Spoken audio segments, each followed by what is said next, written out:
boys is at. Right. Talking about this young guy's name has came up several times. This Killian Hayes rookie card. The first person in the comment can tell me where this guy played at before he came over here to the U.S. to get drafted. If you can tell me the team that he played for overseas in the comments, you get this card. The first person.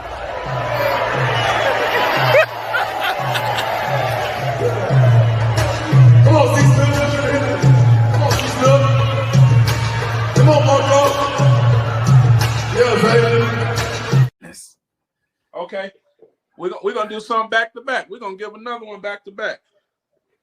We got Isaiah Stewart rookie card. I got the question ready for you.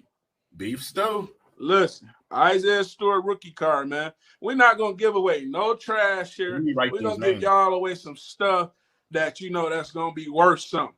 So, first person in the comments, right? If you can tell me what Isaiah Stewart's star rank coming out of high school, first person in the comment, you got this card. Isaiah Stewart. Teal gang, all right. That's me all day long. Listen, I usually don't do current jerseys, right? But if when they come back with these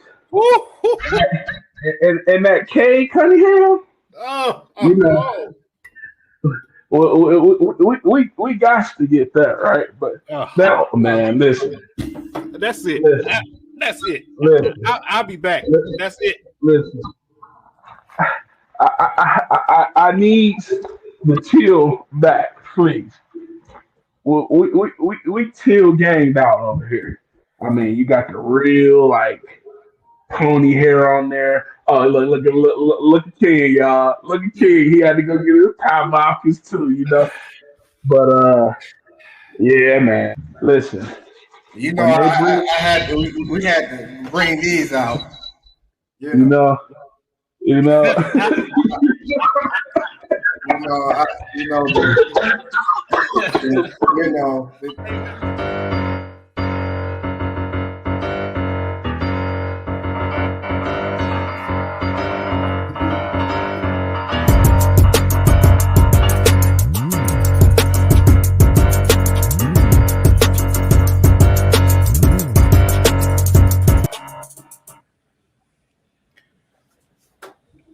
And we live. Ladies and gentlemen, what is going on? It is Michigan Sports Weekend episode number 5. We're getting ready to get into some Lions, Pistons, and of course, Michigan football today. Today is the episode following up the raffle last night. So if you guys missed the raffle last night, man, you missed out. But we will be giving away many more things on this channel. So, you know, like I said, we got plenty of things to still give away. We'll have even better products to give away in the future. So, you know, you missed out, but we will catch you the next go round. First and foremost, how is everybody doing this weekend, man? I'm on with my brothers, man. It's Sunday, you know, kind of a short sports weekend for us. No Lions football today. So, you know, just want to check the temperature, check the mood. How's it going, fellas? Big A, Big Willie Styles.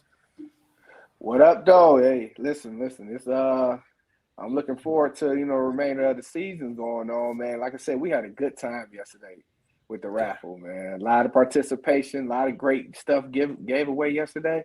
So it's definitely a fun event, and I look forward to doing it again because that was hella fun. Yeah, man. You know, what's up, fellas? How's it going, man? That same thing, man. I really have fun with doing the raffle, man.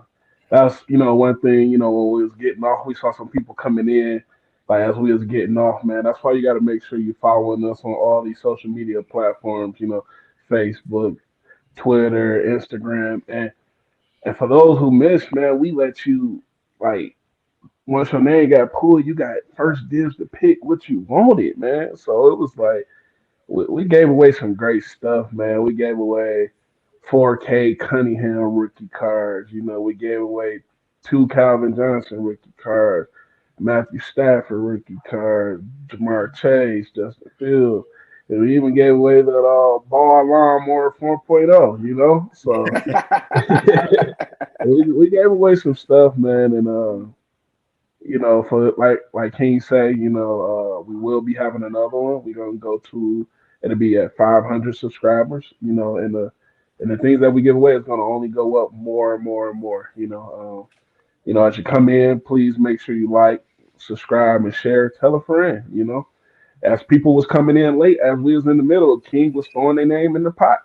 So it was just like we didn't even give away everything last night that we wanted to give away. We still got half of it. So let's get into it, fellas. All right, man. Indeed. So let's get this thing kicked off. First and foremost, I want to say for the Lions fans on here today, you know, I know we don't have a game today, man, but there's plenty of opportunity for us to, you know, restore and go and watch some other football that's available out there. Make sure you guys download the app, the Lions Nation Unite app. Plenty of prizes on there, exclusive products, autographed helmets from Herman Moore himself. So make sure you download that app.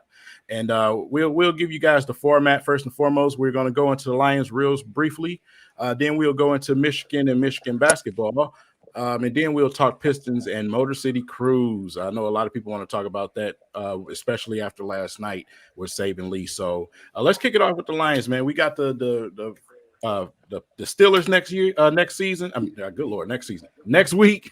You know, coming off our bye, man. Some people think that this is once again another game where the Lions could possibly try to win. I'm a little bit opposite on that after that performance I just seen from the Eagles, man. What do you think it takes for the Lions to come out with at least, you know, a victory against this Steelers team, or hell, any other team during the remainder of the season? Do you think we even get a win in the first place? Go ahead with you, Big Willie. We'll start with you first. I would say, if I had to say, if they have honestly, I say they have a chance in all games. But it always seemed to happen to the Lions where they falter and they fall apart when they get penalties on their first drive. Once they get a penalty, whether it's a holding, false start, ineligible receiver, whatever penalty they have in that first drive, the game is over. So if we can go through one drive, their first drive, without them having the penalties, they got a chance to win the game. But once they get that penalty, the game is over because the Lions don't know how to recover from a penalty. And it's over from there. So my expectation is, hey, listen, just win a game. Let's win a game. Can we get a game in this second half of the season? And, you know, you guys been playing long enough to not allow penalties to dictate the way the game goes. So first drive, I say when you play the Steelers, let's try not to get no penalties. And if we do, that's a great chance for us to win. So, Big A, I see that you went back to the draft hat. You went back to the Lions draft hat, man, and that's pretty much where everybody's looking forward to, man. So what do you think, man? You think we come out with at least a win this season? You know, I'm hoping for 2 or 3. You know what I'm saying? I don't want the Lions to get the first pick because that only means we're going to get Kayvon Thibodeaux. I think the Lions' problem is more than just penalties, you know. I mean, everybody saw this as a game that the Lions should have won, and we got blown out. Blown out the water. Yeah. I mean, Jared Goff lost to a Jalen Hurts who's still trying to find his confidence. But he found his confidence that game. You know, I mean, Big A, don't all quarterbacks find their confidence against the Lions? Yeah, I mean, it's just a thing to where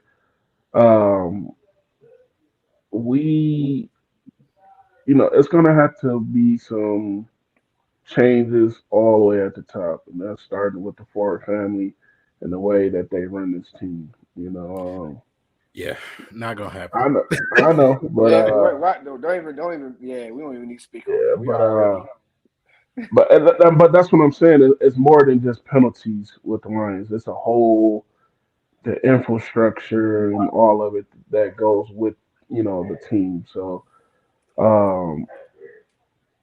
but then again, we can say, hey, you know, they're gonna lose to the Steelers and then they might win it. You know, I mean, to me, like, how are you close to beating the Rams? How are you close to beating the Ravens but get blown out by the Eagles? Right. That's what I'm saying. It's Yeah. like it's no medium. Yeah. Like Also, signs of a young team too. A young, yeah, like I said, a young team. We got a bunch of rookies and second year players too, man. So I don't know if they thought that game was going to be easy and got punched in the face. But on top of that, at the same time, Dan Campbell said himself, they just got out coached, man. They got out coached. The Eagles, they did their homework and they came ready and prepared and they took care of business. So, it is what it is. If you watch that game, you see that they took away, our best options, which was Swift and Hockenson. And we was talking about, they need to feed Swift more. Well, the Philadelphia Eagles seen that too. And when you got Coach Campbell saying, yeah, I agree, we need to feed him more. So they're going to be like, okay, since that's what y'all game plan is, we're going to make it hard for him, in which they did in that game. And they also made it hard for Hockenson to get off too. So sometimes you may, we know what we need to see from them, but you might want to keep a little bit quiet on your game plan a little bit, because it kind of gave it away when everybody was saying, we're going to feed them more. And Philadelphia took advantage of that, last week. Well, closing out on the Lions conversation, for the fans that was hoping for OBJ, that is out the window. OBJ has made it clearly and obviously known, just like we expected, for him to want to go to a contender. So a lot of the management and the GMs around the league are saying that they believe he is going to clear waivers. So he most likely have that selection to go where he's going to go, because you don't want to disgruntle OBJ especially on this roster, what we're dealing with. So that's out the window. The hope was there, but now it's gone. It's time for us to move on and get prepared for the Steelers. And with that said, let's move to the Michigan Wolverines. Let's move along, fellas.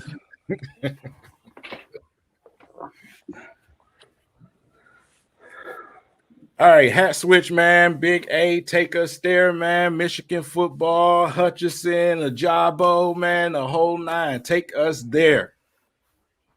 well, I wear this hoodie, right? Throwback Michigan, because that's how long it's been since Indiana beat us in the big house. It's been a long time. But yeah, man. we didn't play Purdue. Like we, huh? At least we didn't play Purdue, Right. But like we talked about, coming off of the upsetting loss to little brother, we wanted to see some adjustments, right? And we saw some adjustments, especially defensive wisely, getting that whole substitution thing down pat. Indiana tried to run the tempo, but Michigan was kind of already set to where they knew, because Michael Barrett got the start. They were in that nickel package or whatever the case is, and they got to not have to get caught up in them substitutions like they were, during Little Brother. Um, Indiana did score 7 points, but that was all they got. Offensive wisely, we saw some balls going downfield, but one thing Michigan has to clean up is this red zone scoring. We got to stop settling for field goals. We got to turn those into 7 points. We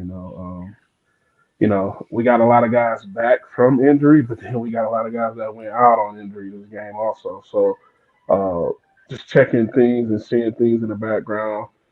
Not everything is really seeming like it's something serious, but you know how Harbaugh is. He don't really give uh, a full thing on injury. So we had Blake Corum go down, into the tent. We had Andrea Anthony. We had Jermon Green. We had AJ Henning. And Eric All was out this game. So as we're getting guys back, we're getting guys that's leaving out. So hopefully we get, everybody healthy. Hopefully it's nothing serious. But, Michigan did what they were supposed to do. They won the game. I'll let y'all get into it and then come back around to me, because we got some players we got to spotlight, man. Okay, Willie, go ahead with the denim hat. I see you over there. For sure. I gotta admit, I was kind of disappointed in that game yesterday. I was kind of disappointed in that game, mainly just the way the offense flowed yesterday. Even though we won 29-7, it still just doesn't give what it's supposed to give. After coming off that type of game. Now, if Indiana had a decent offense, we would have been facing the same problem that we faced against State. And Michigan was very unimpressive to me on the offensive end. Now, defensive wise, they showed up, showed out. Our bookends with Aiden Hutchinson and Ojabo was doing their thing. The emergence of Michael Barrett getting back into that starting lineup made things a lot easier for us to be able to, like I said, do the substitute package if need be or keep people on the field, because Michael Barrett is that player that, he's like a Swiss Army knife. He can play, up close. He can play in the back. He can play all around the field. And that's something that, we missed last week, but they made the adjustments. But the offense, it seems like there's no pizzazz. There's no, everything is methodical. We're just going to bull rush through everything. If we don't bull rush, then we're going to try to attempt to pass. Getting into the red zone, all the field goals. Shout out to, Moody. He's been A1. He's been probably the best offensive player we had all season because he's been consistent with making the kicks. But, this is the third year we've had in this offense, and there's still a whole lot of questions as to how the offense is getting ran and where's the excitement coming, with the play calling when it comes to this offense that we're not seeing. And this is year 3 into the Gaddis era. I made this argument before, when me and Big A was going back and forth, and I was always saying we always have to wait for the offense to catch up. We always been Harbaugh been here 7 years, and we're still waiting for an offense to show that they're elite at some point in time. And you got to get to the point now. It's like, okay, we're not going to get to that next level if this offense don't show. If the defense know that your quarterback is not going to keep the ball, whether he's going to run it or pass it, and they're biting down and hitting our running backs at will, the defense, it doesn't keep the defense honest. So I need to see Michigan's offense turn up a notch and show some things like, wow, I didn't see that coming. When you watch Michigan, you know exactly what's coming on offense. And for the most part, it's worked because of the level of teams that we go up against. But when we go up against these elite teams, like Michigan State, we would consider somewhat of an elite team. But if we go up against the Penn States, the Ohio States, and anybody in the college football playoffs or championships, we got to show some elite offensive play. And if we don't, we're going to be stuck and stagnated and be frustrated with this team. So I need for them to step it up on that offensive end. We got to get in the end zone. We can't keep settling for field goals. And like I said, I was really just unimpressed by the game yesterday. I got to be honest. I got to see more, and that's my feeling about it. And I'm just going to be like real nonchalant, laid back with it until I see more from this offense. My expectations for Michigan football is just at a kill level right now. All right, Big A, you look like you're in a little bit of disagreement. You got something to say about his response? Well, see, the one thing I want to say is we got to also be realistic with each other. The offense has been banged up the most, this whole year. Even that game back with them getting back their two starting guards. Once again, like I say, Andre Anthony went down, Blake Horn went down, AJ Henney went down. I mean, these are 3 guys that's, Andre Anthony got his rise in the state game, which the offense put up 33 points, but Michigan State defense put up 37. But where we, like I say, with the offense, you continue to have they're dealing with an injury bug. I mean, right away we lose Ronnie Bell at the beginning of the season, and I'm not gonna sit up here and say, yeah. One thing I do say we do have to get the red zone, uh, um, scoring better. But I'm not gonna sit up here and say like they can't score points because I mean we put up 33 points against Michigan State, and I mean we all know what the the things that happened in that game. Also, not to dwell on that, but when you constantly just lose and play, I mean, like I say, they thought they was gonna have Andrea Anthony this whole game. He gets hurt. AJ Henning gets hurt. Blake Corum gets hurt. I mean, after a while in the game, you gotta be like, listen, man, this ain't a game we could continue to just keep losing people. We gotta do what we gotta do to get out of this game. You know, of course, win, work on some things, but we gotta get out of this game. I mean, what are we gonna do? Continue to lose everybody just to appease people because of a score, and then what? Next week we go into Penn State, and then what? So I'm gonna take the initiative and be the guy in the middle on both sides of this argument because I can understand obviously where you're coming from and everything that you just said, Big A, but at the same time, I can also feel where Big Willie is coming from. It's always this feeling like Michigan has another gear that they can kick into, and we just haven't did it yet. So I can understand why you say he's pretty much killed on that situation. What I would like to see, obviously, most of all, is we got to score in the red zone.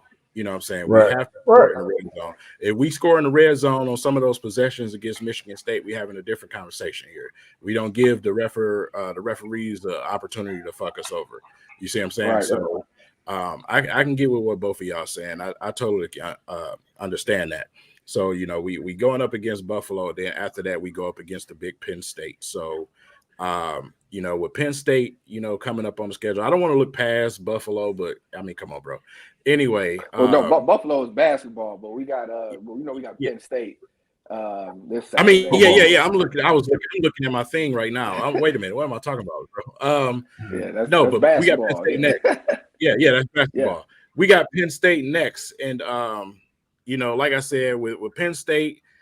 1 minute, you feel like the Penn State might be for real. Next minute, it's like there's some frauds. You know what I'm saying? So, as far as from what we've seen from Penn State, what do we got to do as a Michigan football team to go out and take care of business against Penn State? I'm gonna start with you, Big Willie. We got to execute. Injuries happen. Everybody faces injuries. And with the guys that we have here, the talent is here, whether we face injury or not. It's about executing at the right time. We can't not afford to get stagnated like we've been doing and thinking that we're going to be able to skate through the rest of this Big Ten season. So, especially in the red zone, that's the main thing. We got to execute and score in the red zone. We going into another hostile environment in Happy Valley. And that's a tough place and always will be a tough place for Michigan to play. And if we're going to learn from, previous history, previous games, is that we don't have it to where we can afford to have mistakes. We haven't been careless with the ball. We have very few turnovers and we're still at the cusp of if we have one turnover, the game is over. Just like that one turnover against Michigan State that we had, that was the game. We played, free throughout the whole game without turnovers. Throughout the whole season, for the most part, turnovers has never been a problem. But when we do get a turnover, it costs us. So we're at the point, like I said, dealing with the injuries. Still trying to get the execution going on where we got to make sure that when we get to that point, that we got some fire that's going to come for that red zone. And let's not give these boys a chance to be in the game if we got an opportunity. And that's the main thing. We got a chance to where we can put teams away, and we haven't really done that yet. We got to take advantage of that because if we sit around and get stagnated and they stop our run like everybody usually try to get on and do, then and we got to rely on the defense to keep these guys in check, it could be a problem. So, yeah, execution for me is key for this next game. Yeah, and execution is a lot of, I hear that a lot coming from the Michigan fan base. A lot of people say execution. A lot of people say play calling and things like that as far as the offense. How do you feel about the offense overall? I know the defense is, doing their thing, what do you think about the offense, Big A? How do you feel about the offense and what you've seen so far this season with the offense? Are you happy with what you see as far as play calling? Do you think they're too conservative? Do you think they get in their own way? How do you feel about the offense? One thing I want to say, though, I want to kind of piggyback off the Penn State thing, what we got to do. I think one of the main keys when we go into this Penn State game is to also, we going to have to limit the play of Jahan Dotson. He's the playmaker over there on that team. So we take care of him. I think we're gonna take care of business. But and then to say, Big Willie, when you said when they have a turnover, they don't know how to play, but that's not true because even when K threw his first pick in the Nebraska game, he bounced back very fine. So I think they do have that ability to, if they make a mistake, that they can, bounce back, and do what they have to do. But we do have to, like I said, the main thing is just scoring in the red zone. To go off of what you were saying, King, with the play calling and the offense, you know, let's not, be like, okay, we just got to get better. The offense has gotten better. Like I say, we have less turnovers. We brought the run game back, and it's opening up the passing game. Is it still things we could get better at? Most definitely, most definitely. Um we have to give credit to where, like I said, the offensive line, especially both of the guards, they have been hurt. We have been plugging in guys, and and it's been working. It's just like I say. Now other guys, I go back to us losing Ronnie Bell. Then it's like, okay, we got to find the next guy, then the next guy, and it's getting better. Not to be so long winded, it's getting better, but we still have those to get to that elite level. It does still need to get better. You know what I'm saying? But I'm not gonna be the one over here just like, oh man, I mean, for goodness sake, we 8-1. Like, I All mean, right. All right. So I'm going to take this opportunity to start a very special segment that comes along every once in a while. And this segment is called Let's Argue, because the look on Willie's face when you is self-explanatory. The disagreement between the two of you guys with the offense has been something that's been going on for a couple of years. And like I said, I understand both sides, man, but when it comes to this offense and this team, like I said, it just seems like it's a gear that we continue to not hit with this offense.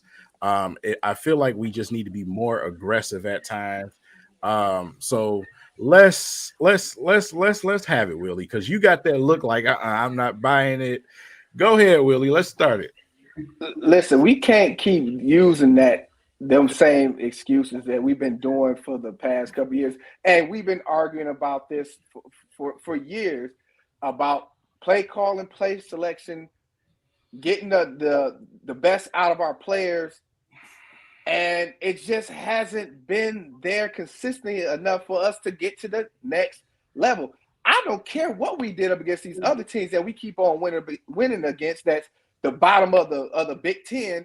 It's the Penn States, it's the Wisconsins, it's the Ohio States. It's these teams that show innovation on their end that we don't get to show because we steady trying to do this methodical way of playing offense it's no longer working. And it's like we can't keep on, oh, we got injuries and the quarterback is this, and we got to get guys in the right position.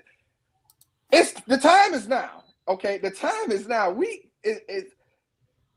It's getting frustrating, because we keep going through the same cycle of looking at Harbaugh on the sideline with the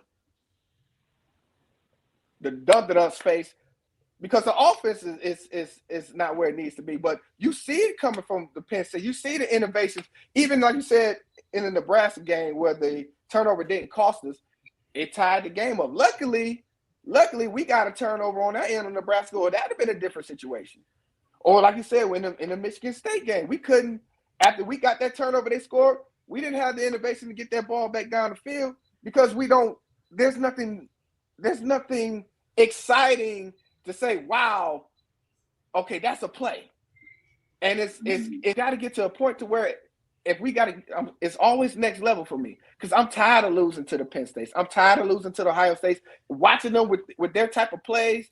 And then we come back on our offensive series and here, we just going to hand the ball off and let the DNs come crash down and beat up on our running backs because our quarterback can't run an RPO. We done said that plenty of times. Man, why don't he hold and pull the ball and run himself? Make the defense confused. The defense is just, they already going to do is just hand the ball off. And when we stop them, they're going to try to throw it to the tight ends. It's typical. I'm just tired of the typical offense right now. Show me something. Injury-wise, we can't keep using that excuse. Everybody deals with injury. Execution, play calling. We've been in this system for 3 years. Come on, man. All right, 3, 2, 1. Go ahead, Big A. So we talking about Penn State, and they have an innovation. Went to 9 overtimes with Illinois, where Illinois have nowhere near the recruiting. See, that's what I'm saying. We're not going to talk out of these emotions. We're going to talk facts here. You know, you got Penn State who's suffering from 3 losses right now. 3 losses. They're barely winning. And once again, I will say they went to 9 overtimes against the University of Illinois. Like, don't come here with talking about no innovation this and no innovation nothing when you're going to 9 overtimes with Illinois. You know, my thing is, we got to remember we got 2 backs that's at about 800 yards apiece, 10 touchdowns apiece. You know, there's no other duo in the country that's doing that. When K has been asked have to pass, he's answered the call. You know, my thing is, and I'm not going to say it's perfect.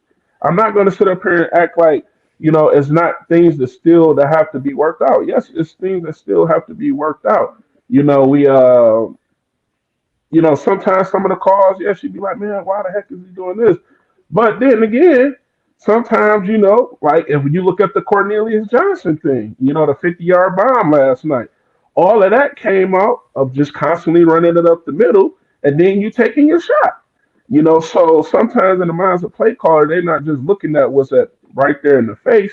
They looking up as building 7, 8 plays down the road.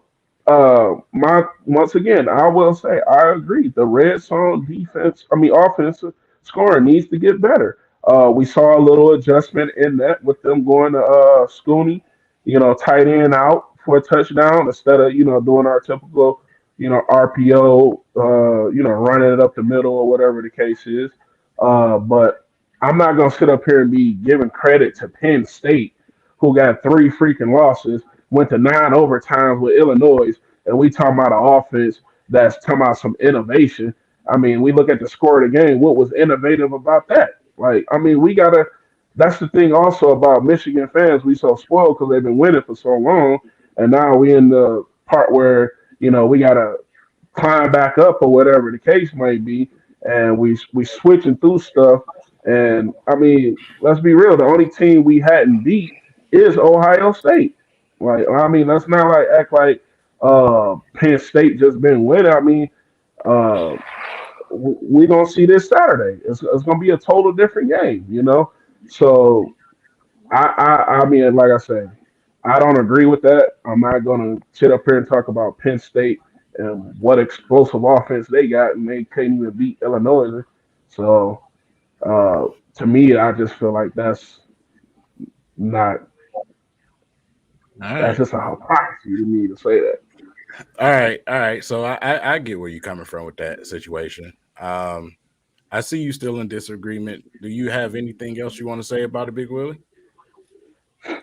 Big A is a prisoner of the moment, if y'all haven't noticed, because he mentions Penn State this year, and what I'm referencing, I'm talking about throughout the whole Harbaugh era. Yeah. Okay. Yeah. It ain't just this year when Penn State is down. I'm talking about the years before when Saquon Barkley ran through us like a hot butter knife through butter. And also to mention, like you said, Chuck Brewer made up a comment like we gave up a 16-point lead. I mean, we got a new defensive coordinator. Can't blame Don Brown for giving up a 16-point lead in the fourth quarter, now can we? But that's hearsay. So for me, like I said, no, we have not been good these last 7 years. We've been good enough, but we need to be great. It's time for us to be great. We brought Harbaugh in to be great again. We have not been great again. We've been great against the Marylands, the Illinois, the Nebraskas, but we struggle against the Ohio States where we 0-5. We struggled against the Michigan States, the little brothers that we're 3-4 against.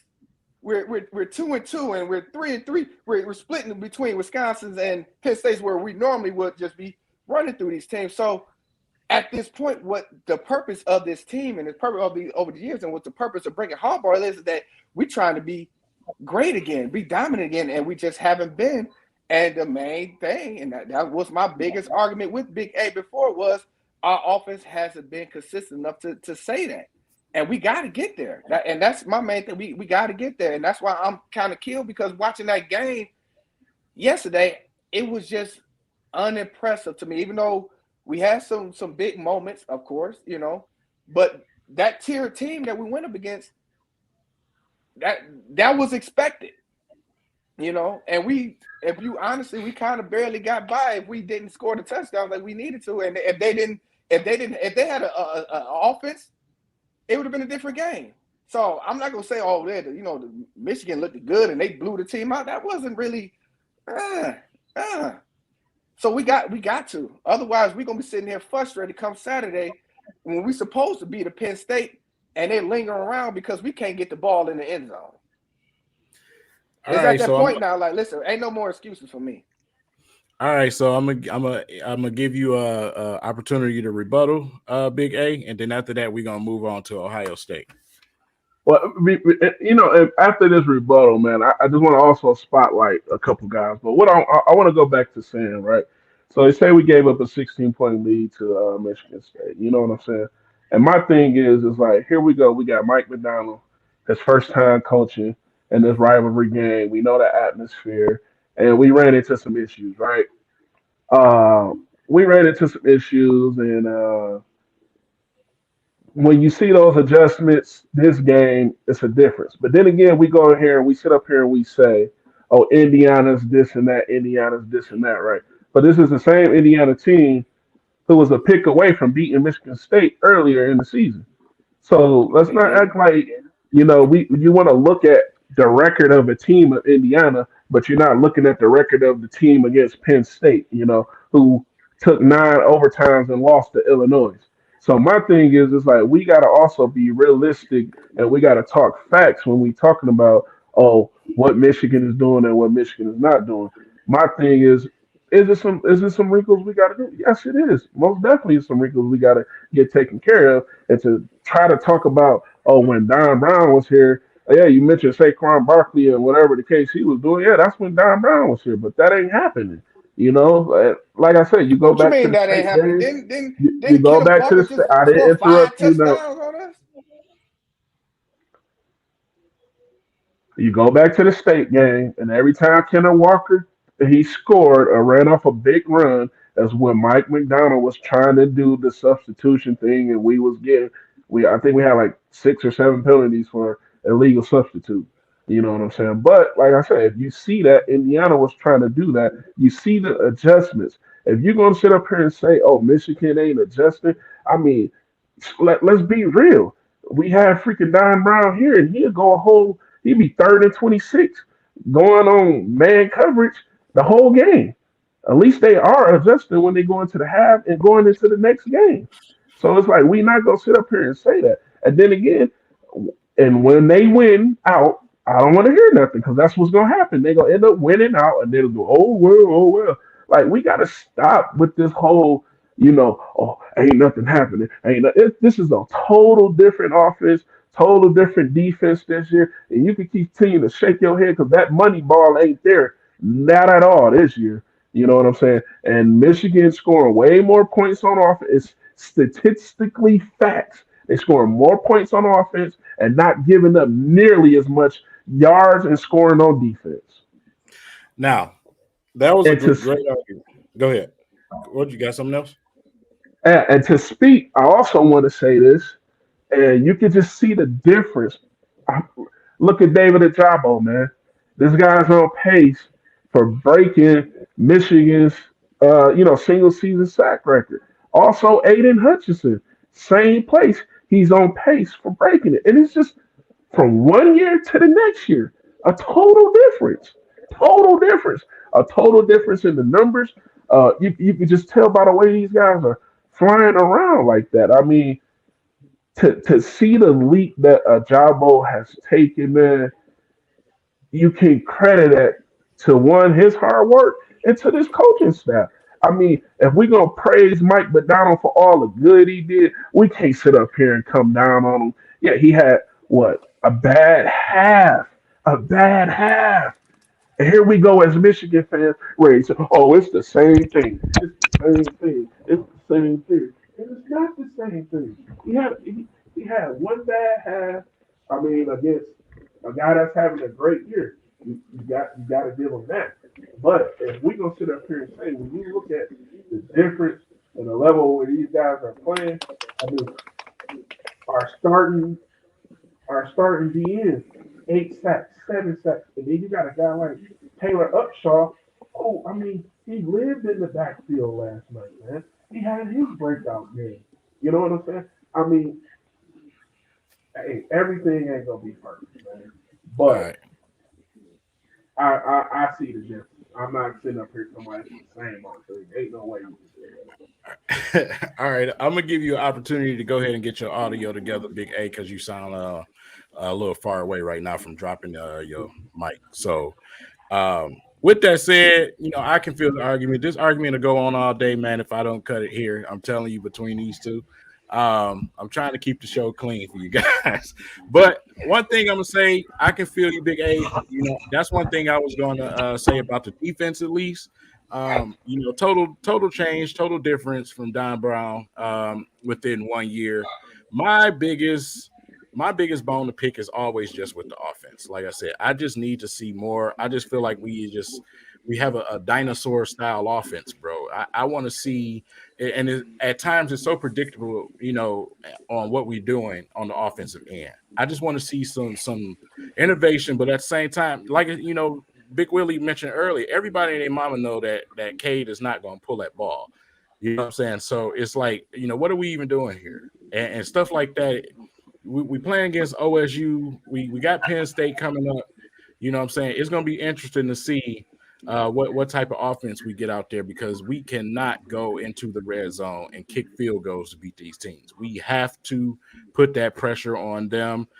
We do have a clean offense, at least. We don't turn the ball over, like I said, but we got to take that next step as far as punching that damn ball into the end zone and coming up with some scores, man. So, with that said, man, and I'm glad you brung up, some of the spotlight players on this defense. Like I said, a lot of things that are just going unnoticed about this defense. And like I said, this is these guys this is this defense first year up under this coordinator. You know what I'm saying? And to go out there and do what they're doing, that's beautiful. You know what I'm saying? That's beautiful. But yeah, like I said, offensive end, we just got to pick it up a little bit. We got to go out there and punch it in, man. So with that said, Big A, go ahead. But I don't want everybody to say, oh, I feel like everything is hunky dory with Michigan, all right? With anything, like especially when you playing this game, offense is gonna always. It takes a little more than defense, right? But my thing is uh, to sit up here like I said, we're 8-1. We're acting like we're 1-8. But yeah, it's still things we have to fix. I'm not saying that, but to sit up here and give Penn State more credit than what we give in Michigan, and they sitting up there with 3 losses. Like to me, that's I come can on, kind of man. get I can kind of get where people coming from with that situation though, because when you hold we're Wolverines, you know what I'm saying? We hold ourselves to a certain standard. I Yeah, we get it. 8-1, but we got to go out and beat these Ohio States. You know what I'm saying? And that's Mhm. that's where we measure when we're 8-1 and we're beating the teams that we're beating. For us Michigan fans, it's almost like okay, we should be beating them. Now it's time for us to go out here and Mm-hmm. beat these big dogs. So that's why I can Yep. understand where they're coming from with that type of argument. So, Right. you know, And well, go ahead, and, Will. and yeah, just let me chime in on that. And it's like for me, for me was never the defense. You know, I mean, it was some. I ain't gonna admit it was some, but when we go up against when we go up against these top 10 teams, when we go up against these top 10 teams, we can't afford to say, "Oh, he had a bad half." We can't afford to go up against these top 10 teams and say, "Oh, the offense has been standing." That's where we lose it. That's what my point is. Yeah, we can't get excited about an 8-1 record when the one loss is against a top 10 team, which we've been losing against top 10 teams every year. Harbaugh record is 2-13 against the top 10 teams, and when we lose, it's on both ends of the ball, offense and defense. So for me, that's why I say I'm gonna be even killed because yeah, we took care of business against Indiana. That's what we're supposed to do. Penn State this year is on a down year, okay, but we got another top 10 team that we're gonna be facing at the end of the year that we gotta take care of business of. When Penn State was in the top 10 team, we didn't take care of them. When Iowa was in the top 10, we didn't take care of them either. When Wisconsin was in the top 10, we took care of, I believe, them one time, the other time we didn't. So that's where I'm at. I'm like, okay, yeah, we take care of business. We're growing there. The defense is looking great. Shout out to the, you know what I'm saying, on all levels. Ojabo stepped up tremendously. Aiden Hutchinson is a monster. Our linebackers is fast and getting to the ball. The shout out to the secondary because they made the biggest improvement out of all of our defensive parts coming from last year. So how I am about my boy. They're doing a wonderful job, and I'm not discrediting the defense at all. But when it comes to that top 10 and that next level, that's where I'm at. And I'm ready to see that because we have the talent. We got the players. And we just got to execute and finally we got to get over that hump is what I'm saying. Let's finally get over that hump. Let's get over that not losing, not depending on not going back and seeing how, this play should have been overturned. Because that's the only thing we harp on nowadays as a Michigan fan is like, that was a bad call.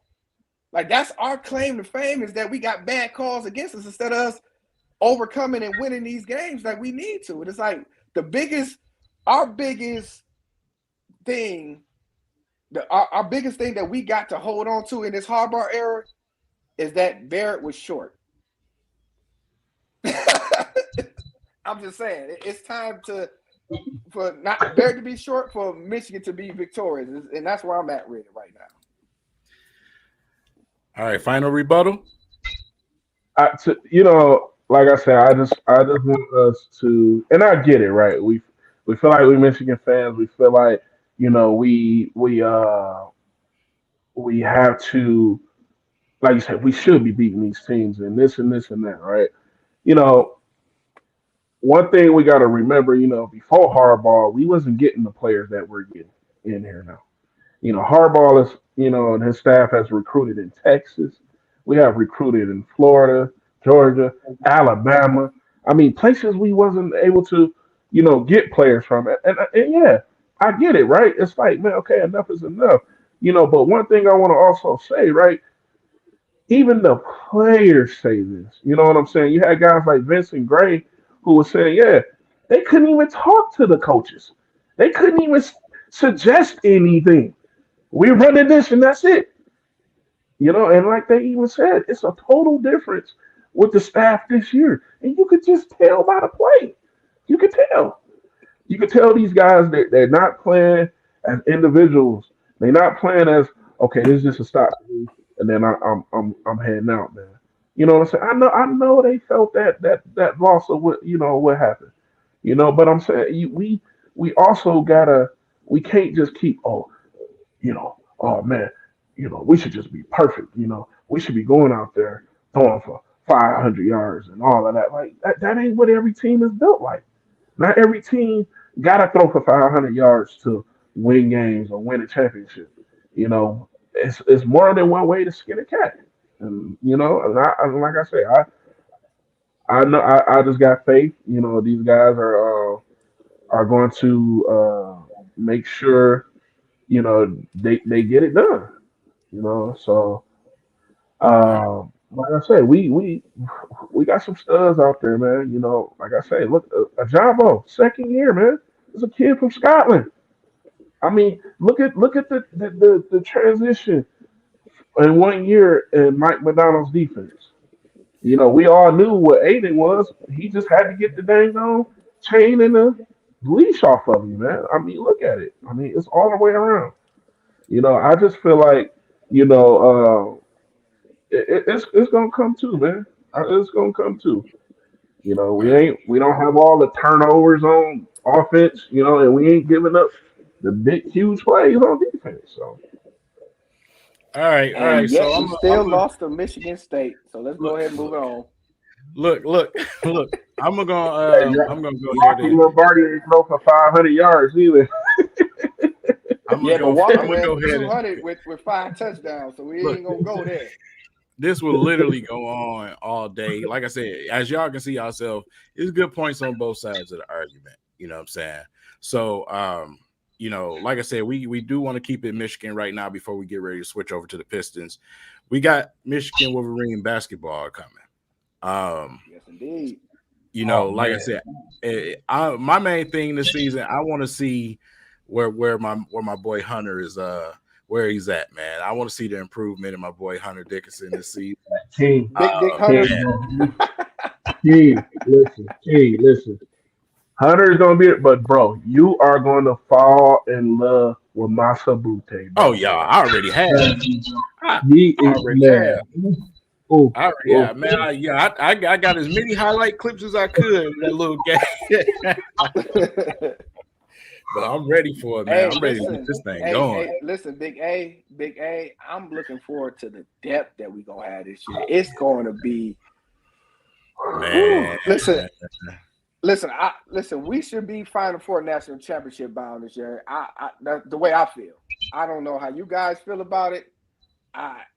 But with the depth that we have and the team that we got and the way we've been going these last, Juwan Howard been putting together something special here, man. I'm excited for the season start because I feel another Final Four run, man. I'm feeling it, brother. Yeah, man. Like I said, go ahead, Big A. No, go ahead, King. You go ahead. No, I said man, just looking at this roster, man, knowing how brilliant of a coach that Juwan Howard is, man, I think it's gonna be real fun year this season, and I can't wait for it, man. Like I said, I can't wait to see what improvements we got from Hunter Dickinson. You know what I'm saying, over this break, man. So I'm ready to see him take that next step. For you Pistons fans in here, hey, you need to be watching Hunter Dickinson too. We do need a big man, right? You just never know what can happen. You know what I'm saying? So he had that type of year. You just don't know. So man, like I said, man, we got to get ready and prepare for that. On the flip side, Michigan State basketball, I am a tweener when it comes to the basketball side of things. I know Big A, but I am a tweener. I also do like Michigan State basketball. It's nowhere. It's worlds different for Michigan basketball this season, though. So Michigan basketball season is in a different universe to me right now. So, yeah, national championship or bust. Yeah, yes, indeed. So, man, man. Yes, indeed. Yeah, like I say, man, what is your realistic expectations for this season, man? What do you think we can do this season, Big A? Man, you know what, man? I know it was Wayne State, right? I Yeah. get that, right? But when you're going into games like that, you just watch it. You want to see the fundamentals of your team and how they play together. This Yeah. team is already looking like they played 2 years together, man. Like, bringing in, Jones, with him and Brooks, we finally got two guards that love playing defense. Because before then it was just Eli Brooks having to check whatever guard it was who was, athletic or scoring. Now we got two of those guys, which is they're gonna be interchangeable, man. And then it's like, I'm saying it now.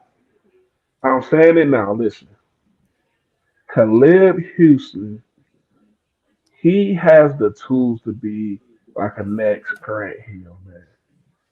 I know he young, but how smooth the game comes to him, man, it's like effortless. And when you see a player at his age like that, man, playing the way he playing, and when he puts it all together, come on, man. Then you got Brandon John. Then you got Hunter Dixon. Then we got T. Will. And then we got Masabute. Then you got Zeb Jackson. Then we got Kobe. It's just you can. The depth is insane on this team, man. We're. I know they got like Purdue ahead of us, because Purdue got two big men or whatever the case is. But listen, Michigan is gonna go deep, and it shows when you have those teams who have the depth how far they go, man. So. Of Big course. Willie? Listen, like I said, national championship or bust. That's my expectation. I don't see no other team in the country that we can't compete against on any level. There's no team out there that on any level that they can say, oh, they're just can go through Michigan. And I say this, I say we go as far as Brandon John's development is. Like they've been saying for years how he's the most pro-ready player we had on Michigan. If he makes that next level jump, like everybody's saying that he's been having that ability to, I think we're unstoppable. I honestly feel unstoppable. And if, like I said, Brandon Johns, I think he's that dark horse. If he comes out and play like everyone's saying that he has the ability to, there's really no stopping it. So for me, national championship or bust. We should have no more. Right. We should have no less of expectations than the national championship in this year, in my opinion. All right, we all are in the same circle, man. We are all in the same circle, man. Like I said, go ahead, Big A. No, I was gonna say one thing about this year with Brandon Johns. Yes, this is his year, but the thing about it, you got Masabute behind him and T. Will, man. Like we're just that deep, dude. We're that deep, man. So yeah, I can't wait to watch my cousin, man. We from the same village. So yeah, man. So all right, man. So before we get into the Pistons, let's just do a quick talk about the Motor City Cruise last night. Big events took place last night with the Motor City Cruise. We're gonna go ahead and do our hat switch over to the NBA. All right, so Motor City Cruise kicked off. The home opener is Thursday, but they kicked off last night, man, and they kicked ass last night. And one of the spearheads of them kicking ass last night was Saben Lee. Saben Lee had 40 plus points last night, 8 rebounds and multiple assists. It is the G League, but to go out and have that type of performance, that's what we want to see them, get them reps, get that confidence built up. Luka Garza 25 points last night, knocked down some threes, was trying, doing some big things in the paint. According to Dwayne Casey right now, his focus is to work on his movement in the pick and roll. So last night, after watching that game, I felt like he was definitely trying to show some improvement in those areas. Also, we keeping an eye on guys like Pickett and also we have some ex-Michigan players on that team. So we got a chance to see Walton. We got a chance to see some other young guys that we got as prospects on that team. So with that said, Saban Lee given 40 plus in his game last night, attacking the basket, actually shot a confident 3-pointer last night. Like I said, with him being in the G League and developing him, Garza, Pickett, what could we expect to see from Saban Lee when he does get that opportunity? As Dwayne Casey said, definitely is going to be some chances for him this season. So where do we see a guy like Corey Joseph? Where is his role going to end up if we do see Saban Lee step in and be some type of reliable source offense when it comes to a third point guard?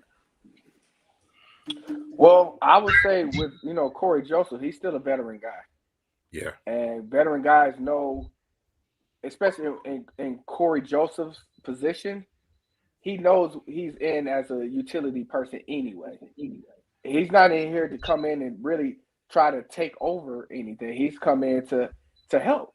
So what's best for the team is if Saban Lee gets better. But Corey Joseph going to be that plug-in guy that you need, that veteran presence that you need in case Saban Lee falls off or gets hurt, or in case Cade and Killian, them guys get hurt. We got a veteran guy that can come in, once he gets gets more knowledgeable. Well, he's knowledgeable of the game because, he's worked with Dwayne Casey before. So him bringing him in was always to have – every team needs a veteran point guard.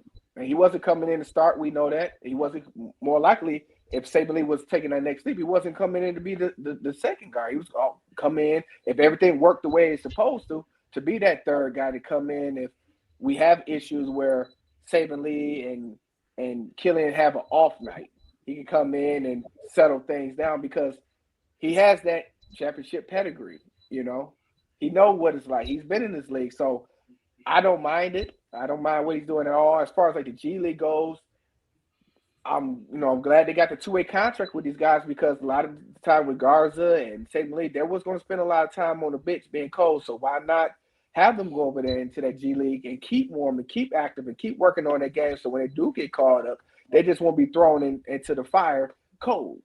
So it's a great development thing. Like you guys have mentioned before, like this team, we're in the development stage of getting these young players to be good to great players. And the G League gives them opportunity instead of like years before, we hadn't had the G League before or used the G League before to develop the young players that we had drafted before instead of just sitting them on the bench and letting them not get them shots up and let them get a feel for the game. This is that great opportunity. Right. The worst thing for a big man, to me, in my opinion, is to have him sitting a whole game. Big men need to play. That's how they get better. That's how they work on their skill. That's how they perfect their craft more than I think than like the forwards and the guards. Big men have to play. And with Garza, the skill set that he has, if you watch them throughout Iowa, that man, he's efficient. He can play. Let's get him out there on that court, get him going, bring him back up, and make this a productive team where he comes in and he's just not in for cleanup minutes. So definitely it'll be a good look if it work out properly, in my opinion. All right, Big A, what you got? Man, I think if Saban Lee can bring any of that game that he playing down there in the G League, you don't need Corey Joseph. I mean, there's no minutes for Corey Joseph if Saban Lee is playing the way that he's playing. And I just think with Garza, I mean, just play him. Hey, put him on the floor, man. I mean, even when he's been out there, he's been productive. So, I mean, I don't know what the thoughts of the coaches is, but to me, I just thought Garza should have been playing anyway. But if you're not going to use him, let him go down there, get his run in. Don't just have him sitting around, because they can still work on their game. You know what I'm saying? But if Saban Lee brings any of what he's doing down there in the G League, I think there's no need for Corey Joseph. You know what I'm saying? But I mean, let them guys rock. I mean, you see the highlight of that game, man. He took it coast to coast with a dunk. You know what I'm saying? Yeah. So, we can bring any of that up to the team. It'll be good. So, Just I'm not. go Go ahead. You ahead, done? King. You go ahead. No, I just wanted to respond real quick to 0-16. Yeah, I seen Sekou last night. He had 10 points with the Lakers. I seen that. And I wanted to go through a few of these comments.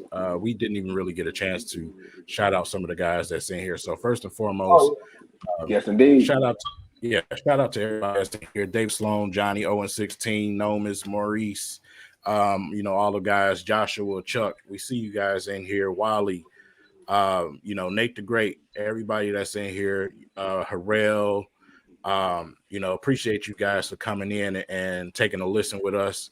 Like I said, if you missed the raffle last night, it won't be the last one. We'll be definitely giving some things away in the future and even more better things. So don't feel bad about that situation. I seen when you I don't came know. in, Y'all might have missed out on that balls lawnmower last night, fellas. Yeah, we did give away a Manscaped 4.0, man. So yeah, like I said, next time you guys, man, you just gotta make sure. Yeah, he has it right there. So make sure that you guys get in there, man, so we can get you guys some things that's worth something, man. We're not giving out some. on that too, King. Yeah, yeah. The Matthew Stafford rookie card, Calvin Johnson rookie card, Dominican Sue, Cade Cunningham, Jalen Green, the whole nine, man. We gave away a lot of things last night, and it was an absolute blast, man. So, with that said, man, Livers didn't get the opportunity to play, but he is working out with 5. He's in the sets of 5 doing some workouts right now. So usually that means eventually he's getting ready to start going full on contact. So we all are still waiting for Livers. I've seen the comment asking about Livers, but and Chris Smith is also still working back from injury. So those are 2 other guys that we'll be paying attention to this season. So let's get into Pistons basketball. We got some interesting topics to talk about. First and foremost, the schedule that we got coming up, we don't play until the 10th, but we play against the Rockets. Then immediately we go run the table against all the other top 10 selections pretty much in the top half of those next 10 games. So, we got Jalen Green, we got Mobley, we got Barnes, we got Davion Mitchell, we got Dewar, we got all of these guys that we're getting ready to face back to back to back. So K got a workload. I'm glad that Dwayne Casey said that Killian Hayes was full at practice today because we're going to need some defense against some of these guards because they're going to try to show their best against Cade Cunningham. So what are you most excited to see out of that schedule as far as, the player competition? And we all know Jalen Green is obviously going to be number 1. But who are you most excited to see when it comes to that schedule and that lineup of guys we're getting ready to face? Go ahead, Big Willie. I'm excited to see them all. To see them all just because what they've been showing throughout these first, 7 to 8 games that, these guys are coming to play and be productive right away.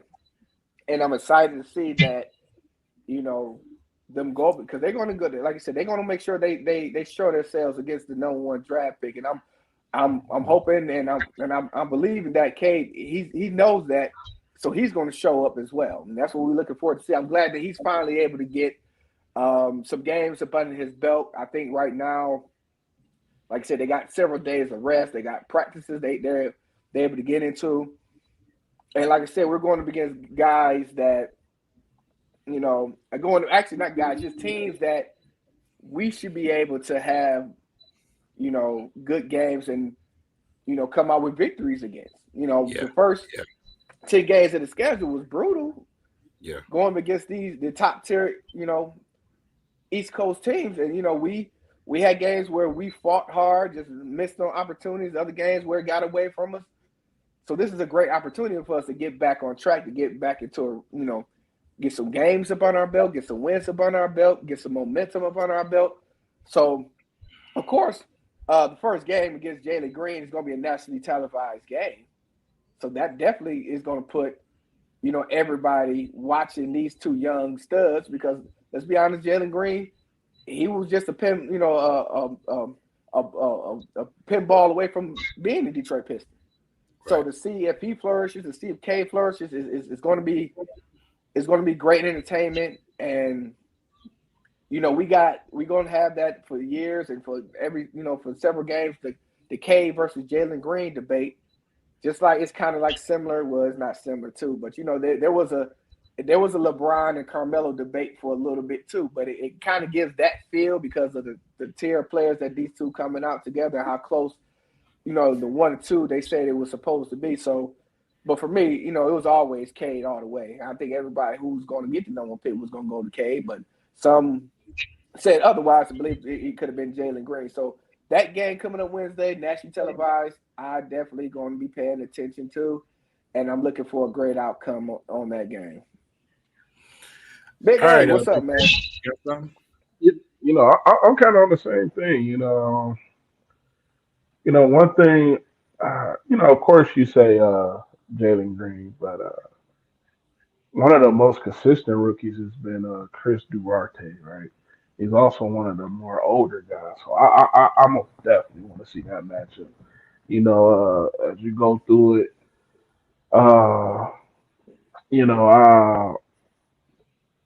I just, Cade is finding his own, right now. He took Durant off the dribble to the rack. It wasn't no fear in him, so I don't see him being worried about these guys neither. You know what I'm saying? He just got that, he got that ice in his veins. And so it's gonna be good to see, though. It's gonna be good to see these guys go up against each other because, like you say, they all want to shout out the crown. You know what I'm saying? I don't know why Jalen Green keeps. I don't know what his issue is because if Houston got the number 1 pick, they was picking Cade. So you're going to be number 2. Exactly.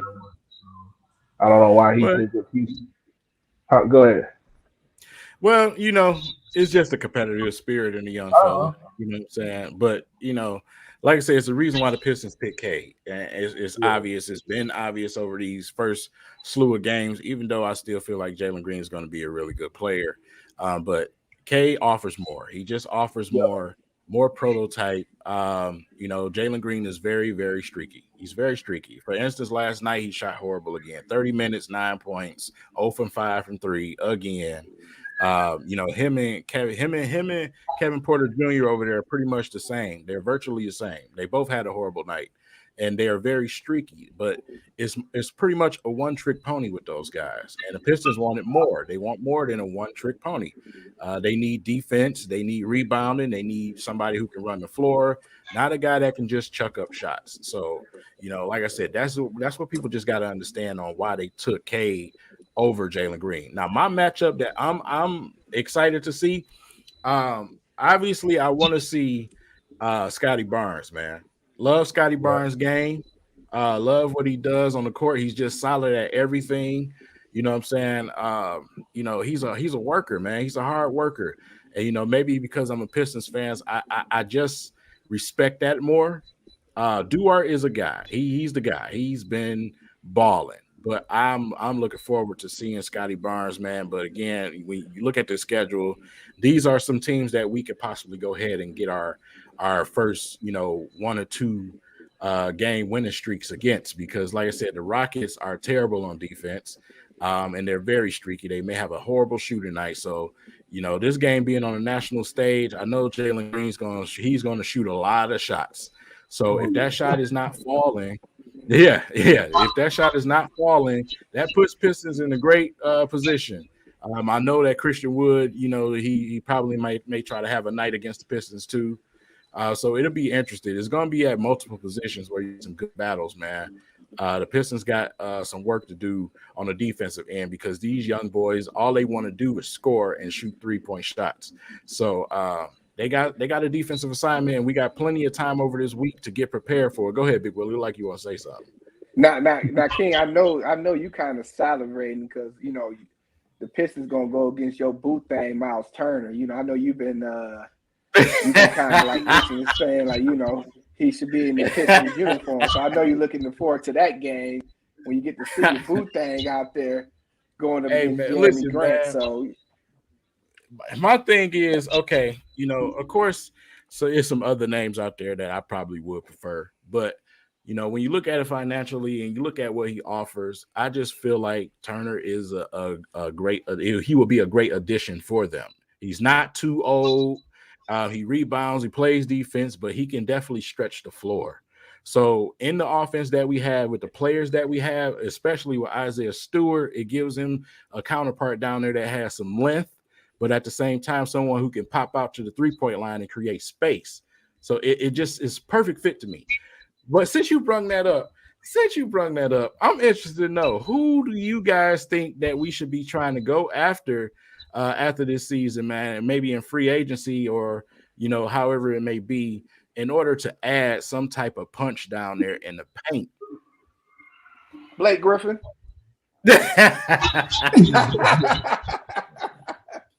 That Cheeto head Chauncey. I don't know yet. I just gotta see how these guys mesh at this season, whether or not, you know, who, you know, because I like Jeremy Grant. You know, I think he's solid. You know, I don't think he's going to be that. Of course, he's not going to be that go-to guy when the game is online. We're hoping that Cade Cunningham takes that on. But a power forward, I'm looking at a power forward that can score. So I'm gonna have to wait and see. You know, I'm gonna have to wait and see right now. I can't give it right now. We got him, Luka Garza. They just need to put him on the floor. We got him. See, here's the thing. Big A. The reason why they, like I said, we just got to wait, you know, that's why I say after the season. You know what I'm saying? We got to give these kids a chance to progress, you know what I'm saying, and show if they had an ability. Obviously, the only question mark with Garza is on the defensive end because he's not really that athletic when it comes to defense. So, you know, like I said, we got to give guys like Isaiah Stewart some help down there rebounding the ball and defending, especially on them nights where we face some of them giants out there. But, you know, the Pistons, for right now, they're just going to have to do what they do, you know, double teaming guys down there in the paint like they did a hell of a job on Joel Embiid. Let's just be honest about it. They did a hell of a job on him. He didn't score a point in the first half. He didn't punch none of the Pistons like he did Lonzo last night. Hey, listen, Big A. I'm also looking forward to this Pistons and Kings game because I want to see, you know, Halliburton. You know, that was my pick over Killian. Well, yeah. Oh, that's going to be interesting because last matchup they had Killian whooped his ass. So I'm looking forward to that too. Killian whooped Halliburton ass last matchup. Trust me, the people in the comments, they know. Halliburton was my pick, and Big A, you had a pick too on that one as well. You was a big Cole Anthony fan in regards to that one too. So we go. Yeah. So I'm looking forward to that one also. It's gonna be a good one, man. And I'm also looking forward to see Davion Mitchell. Don't sleep on Davion. I want to see Davion, man. That's gonna be interesting because they put him on Cade. That's gonna be interesting, man. Because Davion is a defensive dog. So yeah, it's some matchups, man. It's definitely some matchups. So, you know, like I got this comment up here. What do y'all think about Trey Lyles, bro? You know, say especially you, Big Willie. What do you think about Trey Lyles, man? I mean, I think he's cool for what he is. He's a come off the bench guy. He's averaging like 8 to 10 points a game right now. I mean, I don't know what you expect. It's Trey Lyles. I don't know what more do you want from me? It's Trey Lyles. That's what you get. You get 8 to 10 points off a bench guy. I don't know what else. He wasn't supposed to come in and start or nothing. It's cool with me. I'm good with him. I mean, it's not like I always make jokes about him. Replace him. I don't need we don't need to keep him. If we can get somebody better, get rid of him. But for right now, it is what it is. You feel me? I make jokes about him. I always say, you know, he's the perfect Spur, man. He's the born player that just does everything solid enough. You know. Yeah. So. Hey, listen, King. I definitely take him over Sekou though. I've seen that in the Trey Lyles over Sekou. I hear that. All these Pistons fans in here, y'all hear that? He said he will take Trey Lyles bum ass over Sekou. That is good. Oh yeah, most definitely. You know that is wild. Chucking up free throws and shots and just hitting the back of the rim. I don't need to see that. I'm good. I don't remember that. I don't remember that with Sekou, especially in his rookie season. In his rookie season, he was making the shot. In his rookie season, he was goated. He was the next guy until Blake Griffin brought his Chester Cheeto looking ass here. Then everything changed. Please, everything changed. I'm telling you see, they laughed at Blake Griffin got here. They laughed how to play, huh? They laughed. He forgot how to play when Blake Griffin got here. Oh man, I just don't know how to play no more. I don't know how to shoot a damn free throw. If he was that good, we did have him in the summer league. He was chucking up bricks then. Listen, I keep telling people when Isaiah Livers is healthy, you'll see why Sekou wasn't going to have any room on this team. It's just it ain't even just that. It's not that. It's just the fact that we went out and reached for Trey Lyles, and Trey Lyles is just like the most basic bench player in the league, and you had a 20-year-old. That's why people feel like that. Yeah, he's just solid. You know what I'm saying? So they want to see something. They want to see something exciting. You know what I'm saying? Some young, exciting. He's pretty young. He's 25. But he's just born. But if you look at the direction of the team, everybody can shoot. And that's what I'm saying. That's where Sekou wasn't going to fit in there because Sekou wasn't going to be the guy that's down low. We wasn't going to need you for that. We're going to want that 4 out there on the wing. You know what I'm saying? For where Cade and Killian driving. I mean, I would say this, Big A. I would say this. The problem with Sekou was Stewart. Because Stewart came in doing what Sekou was doing. But we can't have Sekou and Isaiah Stewart on the floor at the same time because offensively there was a liability having both of them on floor. So yeah, I would say you're right on that. It's just that the way we're going with this team, Sekou wouldn't be able to fit when we got a guy like Stewart doing what Sekou doing, just a little bit bigger, a little bit better, and trying to have them both on the floor would have, in my opinion, would have hurt the Pistons. If they had more shooters, then Sekou could have been around, but not having them both at the same time, and his development was in 1 year was more than we got out of the 2 or 3 years that we did have Sekou here, in my opinion. Me personally, I don't think it was neither one. I just think Troy Weaver, it wasn't one of his guys, and he saw an opportunity to put him in the package and get him out of here. That's what I personally think it is. I mean, like I said, pretty much everybody that was on this team before Troy Weaver got here is gone, and he was the last one, and he got traded. And I think that's honestly what it is. Like I said, it's not like I don't skip past, some of his past performances. Like I said, in his rookie season, he consistently was building games where he played well. And then he runs into a bad situation where he doesn't fit in this type of offense that Casey switched to, the one that everybody's complaining about now, where Sekou is sitting in the corner. He's not a sitting in the corner type of player. He's a guy that cuts to the basket. He's a guy that flourishes on fast breaks. He's not nobody who's going to sit there and wait for the basketball. So, it just wasn't a fit, what I'm saying, at all. It was kind of like like you said, and I think you're right on that. He didn't fit into the Dwayne Casey type offense because he came in with the same type of feel like Stanley Johnson was. Well, that's why I said what I said. If you look at the way that they're trying to build this team, it's everybody that can shoot the ball. And like I say, it's more for a thing of where Cade is driving or Killian is driving, and you got an option to where you can dish it out to anybody and they can hit the three. And that's why I said once Isaiah Livers getting healthy and he start getting out there, you'll see less of Trey Lyles. You'll see more of him out there, and because he's a big guy that can shoot. And that's the thing I think will hold him. And defend, right? And that's the thing that will hold him back. And it's another thing that it puts guys like Hammy, it puts Hamidou Diallo in jeopardy, man, because right now he's the odd man out on the bench. And it's most likely simply because he cannot knock down 3-point shots consistently. His event. So right now we're trying to build this thing where, is a bunch of shooters at all the other positions. Yeah. But my only thing about it is it's not a bad thing. No, it's not a bad thing, but it comes to a fault with the Pistons because of the type of players I feel like they're going out and signing. These guys, they got to play defense in the paint. They have to. And if we do not fix that or patch that up, we're going to continue to get our ass kicked by guys like Joel Embiid and things like that later on in the season. We got to be able to defend these dudes too. Yeah, we can stretch the floor, pull them out of the paint. That's fine and dandy. So that's where I said, a guy like a guy obviously like Miles Turner will help with that situation because he can do both. He can play pick and roll and pick and pop.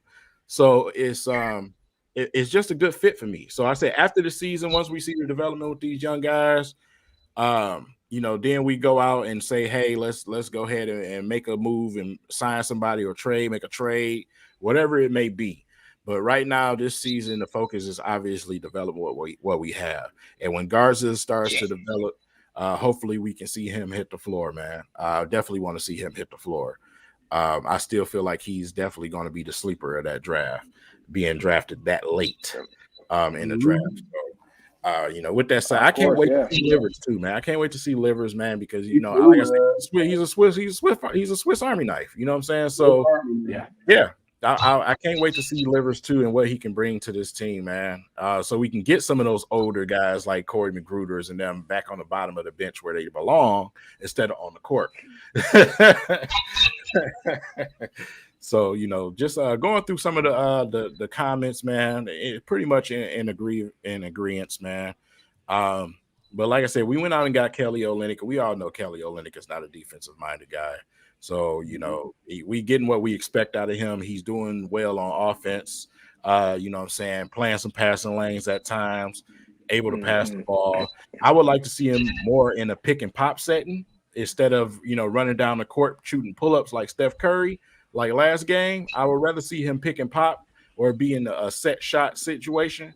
But, like I said, we still haven't hit 10 games. We got plenty of time for this offense learn each other and start to flourish together. So, like I said, anything, what y'all got anything y'all want to speak about or anything you want to see change? The Cowboys got smashed and the Bills lost to the Jags. There you go. Wait a minute. Hey. What? Yes, 9-6, Bills and the Jags. What? Whoa! Yeah.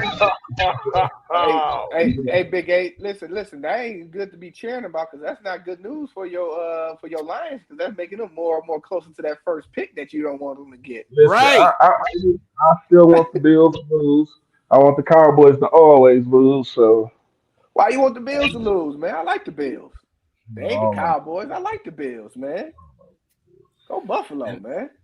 Yeah. No. Go Buffalo. So, fellas, if y'all can see this comment, this is where me and Harold always cross opposite sides of the road.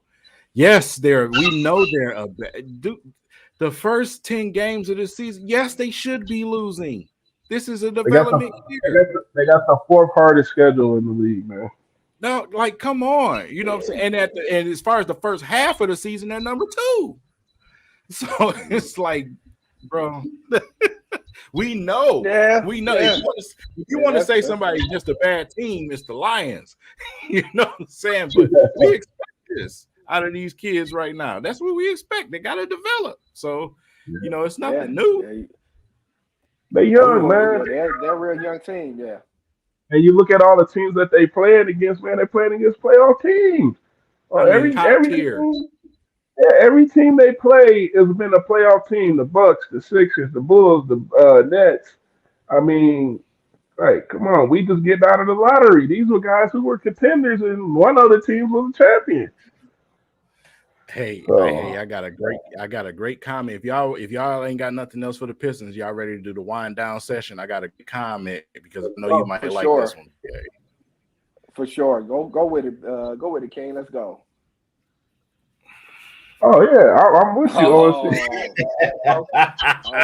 Interesting topic. Now, for the Lions fans in here that was looking at me sideways because I said I didn't want Malik Willis. How you like me now? Hold on, King. Willis when he faced some competition? Did he play a real team, King? Yeah, he played a real team. He threw 3 picks. And no touchdowns, right? No touchdowns. Oh, okay. He wasn't out there playing high school. Oh, okay. Now, yeah, I mean, It's just it's the injuries, it's the injury issues. You know what I'm saying? Him coming to the Lions will only make it worse. We already know how it happens when you come to the Lions. You remember we had our African brother from my village in Africa, and Ziggy Ansah just couldn't stay healthy. But when you, like I said, you already shooting yourself in the foot bringing somebody in here with injury history. We just did that with Kerryon Johnson, bro. It's like, when do we stop doing this? And I just feel like Hutchinson don't get the respect that he deserves, bro. He's, like I said, the matchups he's facing and the amount of holding calls that's actually noticed now, I just feel like it's just a better call. So let me ask you, fellas. Let me ask y'all. So all right, first, we get the first pick. Will you guys be taking Aiden Hutchinson with the first overall pick? If you're the Lions, we would, but the Lions ain't. The Lions ain't doing that. I'm telling you that right now. And one of the reasons and the signs like that, you got Brad Holmes going to the Oregon game, but he damn sure didn't show up to the Michigan and Michigan State game. That speaks volumes to me on what they got their eyes on. Yep. But see, it goes to what we was talking about also, Big Willie. Like you say, Keryon's fast, right? But what happens when speed hits an immovable object, right? Speed is stopped. We got to realize in this league, I mean, that was one of the things with Ziggy, right? He was fast, but it wasn't nothing else after that. And then you got to remember too, you playing up here, you playing up in this NFC North, man. You know what I'm saying? Or you got a lot of teams that like to run the ball. You know what I'm saying? And it's just like Big Ten of the NFL. You know what I'm saying? So he you most definitely got to be strong, man. You most definitely got to be able to run pursuit and all of that, man. To me, like I said, it ain't my Michigan bias. I just think Aiden Hutchinson. I mean, he showed it last night, man. He backed up into coverage, bro. What more does Aiden need to do? To get the respect. I think you got a little bit of Michigan bias, but I can agree with you based off of being in the NFC North. Are you gonna need size and speed? So I can understand that, and the Lions have had history with drafting people with pre-existing injuries. Or are they just fast? Remember, fast, but not built to last. Exactly. Sure. Exactly. Think about it. Think about it, Big Willie. We drafted Ernie Sims. Why? Because he was fast. We go with Ziggy Ansah because he fast. We go with Derek Davis. He fast. And it's just like you say, they not built to last. Here you go. You got Aiden Hutchinson, 6'6", 280, bro.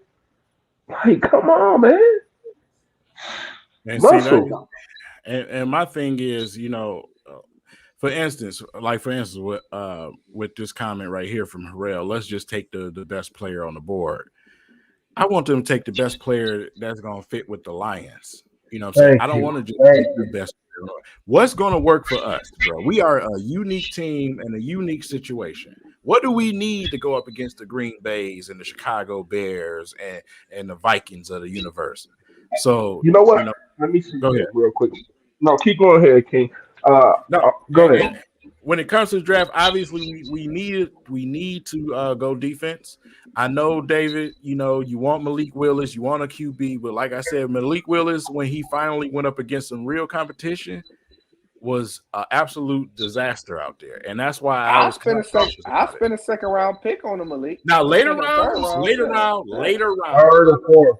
Yeah, a third pick, fine. You know what I'm saying? But based on competition, no. That correct quarterback. Yeah. And like I said, we get a quarterback, it got to be in the later rounds. Right now, the focal point got to be that defense, man. We got to add something to that line. We got to add something to that middle backing core, that linebacking core. We got to add some. Go ahead. What you got? Here you go. I got you right here, right? So when Thibodeau went up against Washington, right? As we know, Washington has a tackle that they're projecting to go top 15, right? Thibodeau had no hurries against Washington. None. He had half a tackle for loss. Do you hear me? No hurries. Half a tackle for loss. And he finished with 3 total tackles, right? But see, and we got to remember that Washington left tackle is like 6'7", 320. So that just lets you know that speed that this guy got, that ain't nothing. You got to have more than that because when your speed ain't working, then what? Because when you going up against a big guy like that, all he trying to do is what, Willie? What he trying to do, Willie? What you teaching your tackles? Get them hands on them. Get the hands on, guy. Get the hands on. I call it in the words of my guy Vash Lombardi on YouTube. I call it he got to have some whoop ass after that speed. You got to have some whoop ass, man. You got to be able to put your hands on that guy. You got to be able to make some second, third level moves, man. Exactly. And, so you got to offer just more than speed. So like I said, it's. Hey, hold on. You ready? Are y'all ready for Aiden's stats against that same Washington offensive line? Those same tackles that Kayvon Thibodeau went against. Aiden Hutchinson, 4 total tackles, 3 solos, 2.5 sacks, 2.5 tackles for loss. Like what? What are we saying? What are we saying? And like probably got held about 10 to 15 times. Exactly. But that shows you gotta have more than just speed. And let's not act like that Oregon defense don't do a lot for Kayvon either. You know what I'm saying? Right. They went out and win games without him. You know what I'm saying? So, I mean, come on, bro. Like they ain't got no hogs. Yeah, well, they did beat Ohio State without him too. Now, you're right. So it's like, come on. Yeah. And this is my thing. Here we go. We have their head-to-head matchup. They went against the same team, the same NFL prospects. Kayvon had no hurries. That says a lot. The whole game, your star defensive end not get one hurry, and then you go to the next guy, 2.5 sacks, bro. Come on, man. Like if you had to do any measuring or anything right there, you can go to those games right there. Kayvon is going against the same guys that Aiden is going against. You have the perfect matchup, perfect pairing. They're going against the Washington Huskies line, like I said, who has 2 tackles. I said one, but 2 tackles that they're projected to be first rounders. And they're some big boys. So imagine, and that's where I go to say, what happens when speed meets an immovable object? It stops. Yeah. After that speed, what else do you have? It's part of the reason why I tell Lions fans, man, y'all got to watch more college football. You know what I'm saying? You got to watch more football. You can't believe everything you hear on TV. And stop watching a guy's highlight tape that they put together to make this guy look good. Here you go. Like I said, if you want to do a comparison with Aiden Hutchinson and you want to do a comparison with Kayvon Thibodeau, look at the Washington game. I just gave you the stats. We got one guy who got 2.5 sacks. 2.5. And then you got another guy who didn't even get a hurry that game. Mm-hmm. Yeah. Well, we're going to see, fellas. We're going to see. Draft be coming up soon. We're going to see how that, if the Lions continue on the path that they're going right now, they're projected to be that number 1 pick. We're going to see if the Lions is listening to us or they just going by, previous history. So we're going to see. And my main thing is I don't not Kayvon. It's the only thing for me is that with the Lions' history, with dealing with draft picks and injuries, that's my pause. Hold on, that's my pause. So a lot of people was asking who's playing next to Kayvon Thibodeau. The same guys that they beat Ohio State without him. That's who's playing next. That's why that was my whole point in bringing that up. That's who playing next to him. Yeah. But he's good. But for me, it's the injury for me. And one thing, and that's what we want y'all to get. We're not saying that this guy's not good, but he's not better than Aiden, man. I mean, we just got to be realistic here. Let's stop looking at, we go look at Kayvon Thibodeau's highlights. You got a game-by-game comparison. Look at what happened when they both played Washington. And we talk about go ahead, King. For once, we need to not be that bad team that just takes the highest pick in the draft. For once, we need to be that Steelers type of mindset where the Steelers have an eyeball of seeing what is going to work on the next level for that team. You know what I'm saying? We need to be that, man. We need not to go out here and just get a guy because he's to go number one and, you know, you got all the hype around him. Yeah, he can play. I mean, like I say, he's a hell of a talent. But I just feel like Aiden Hutchinson is better. From what I've seen on the field, Aiden Hutchinson just looks better to me. I think Aiden Hutchinson would be a better fit for the Lions. Most I ain't gonna say who's better because I think it depends on what defense you're gonna go into. Because I see Kayvon more of in the 3-4 where he's gonna be standing up more of a linebacker type of situation.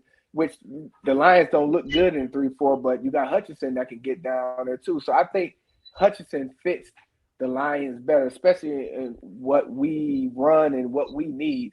I can see him more, you know, for the Lions than I would say Kayvon. Both of them are talented DNs, but as far as fit goes, just like with Cade Cunningham with the Pistons, I say Aiden Hutchinson is a fit more for the Detroit Lions. Yeah. And then this is the thing we got to realize too. Like we say, well, who playing next to him? Well, the two defensive ends in the Ohio State game, they both had a sack against Ohio State. So it's not like we're not gonna sit up and act like ain't nothing there, you know, next to him or whatever the case is. But like you say, we got to stop going on. Oh well, this is just the best player. No, okay, if you say he's the best player, he might not fit for us over here and what we're trying to do. He might not be the best player for us. Exactly, because not only are we asking you to get to the quarterback, we got to stop some runs too. So, you know, that's how we end up with GM saying that.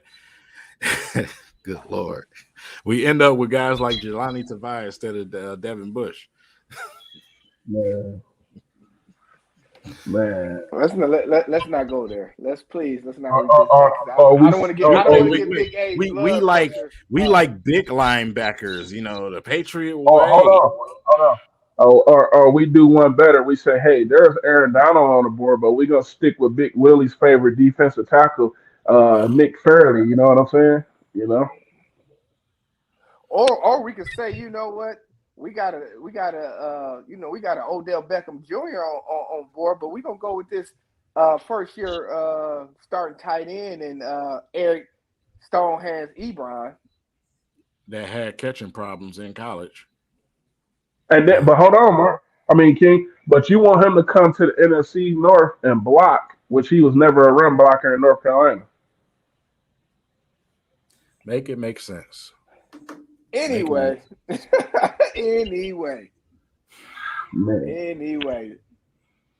So let's go ahead, man. Can we get, I think it's about time for some final rebuttals, man. What you got, man? All right, man. So I'm gonna start out real quick. Pistons got to go ahead and take care of business on this stretch that we getting ready to go up. We obviously need to see more out of guys like Killian Hayes. We got to see better shooting out of the team in general. We got to see, some better defense too. We got to see some better defense because we getting ready to go up against a lot of 3-point shooting. So we got to be able to defend out there on that perimeter. As far as the Lions, man, after the bye week, we got to go and, at least give some effort against Pittsburgh. So we got to give some type of effort. Last game, I just felt like we just didn't give the effort whatsoever. I don't know how much this team is still bought into what's going on. But we just didn't get that effort. So at least go out there, man, and try. That's all I'm asking for the Lions, man. And obviously with Michigan and Penn State, man, it's go time. It's go time. We are at that point. It is go time. It's time to take care of and do the damn thing, man. That's all I got. Me with the Pistons, like I said, same thing. I want to see more out of Killian. I just want to see more grit from the team, man. Like you said, I want to see that Isaiah Stewart, Punk and Blake Griffin. I want to see more of that from the other guys too, man. Like this is Detroit, Like, let's act like it. For the Lions, we got man, we have some tools to build off with. You know what I'm saying? We just gotta build around these guys. The DeAndre Swifts. I like Amon St. Brown too. We got some Yeah. we got some tools there, man. We just gotta and then even on the defense also, we got guys, on the defense. That's uh Tracy Walker, man. He letting it be known, man. Y'all ain't finna just be doing whatever you want, man. He gonna put his helmet on somebody. And then, for Michigan, man, I just, once again, I want to shout out Taylor Upshaw, man. I feel like he had his breakout game last night. You know, we got to put some respect on this David Ajabo spin move, man. Listen, Yes. that spin move is like, dude, he's putting dudes in the spin cycle with that spin. And, and, and that's what I want to say, man. Not only is he getting the sack, but let's also pay attention. He got four forced fumbles also. So, I mean, we got to put some respect on David Ajabo also, man. He's balling out there. Like I say, him and Aiden, it's 8-7. And then you got guys like Taylor Upshaw coming in, getting sacks. You got guys like Mike Morris. Last week he got a pick, man. I mean, we got Chris Jenkins. I mean, dude, he right in the hole, man. And getting held last week, but you know, whatever, man. Listen, man. We got young guys on this team, man, and these guys are taking the next step, man. And one thing about it, man, these guys they also showing us love on the Instagram page, man. They mention us in their stories. They DMing us, man. So we just thankful for that. We humbly grateful. We want to get some of these guys up here for interviews, kick it with y'all also. But yeah, man, I'm ready for Penn State. We blanket Jahan Dotson, man. Game over. We can't let All that right. guy get off. Of course, of course. So for me, I would say start off with the Lions. I just want them to win the game. That's basically it. Just win the game. I don't care how you do it, however it goes. Just win the game. That's it for me. As far as for the Pistons goes, I'm looking forward to seeing the guys taking the next steps. Our backcourt, Cade and Killian, I'm looking forward to them guys making that transition to the next level as far as like their game goes. I feel that we will go as far as the backcourt development. They can develop and get a good chemistry and move this team. I think we will go a lot of places. Like I said, we got some. If these guys, these young guys that they drafted, I'm liking where Troy Weaver is going with these drafts. These guys come in, they're ready to play already. We ain't got to wait for development. They're ready to play, and they're coming in and they coming in ready to play. I see the Pistons, making big moves, towards the second half of the season. I'm still in belief that they can make a playoff push. I know they may look terrible right now, but I believe that they're a playoff team, in my opinion. Now, as far as the Wolverines go, make me eat my words. Make me wrong. I want to be wrong. From what I said earlier, I need to be wrong. I want to be wrong in the worst way. But I'm just speaking reality. That's all it was. It was reality. I want to be wrong. I want to be wrong so bad. I want y'all to rub it in my face like, what you talking was a bunch of hoopla. You don't know what you're talking about. Make me wrong. And like I said, come out in this next game and just show up and show out and just shut my mouth, because I want to be wrong about Michigan, but it's hard not to be wrong when you face with the reality of what we've been facing the last several years. So I'm looking forward to them making that next level jump so we can get to the glory days of playing in these big games that we've been itching for years, man. We ain't played in a Big Ten championship game yet. I want to see one, man. I just want to be a part of one, you know. We should already be a part of a couple already. That's what I want. I'm just saying. You feel me? You feel me? My man David Ojabo gonna hit 10 spin moves and get us there, man. That's right. And listen, somebody said we don't talk about David enough. Listen, David's gonna be back next year. We're gonna have plenty of time to keep talking about this brother. For real. Listen, that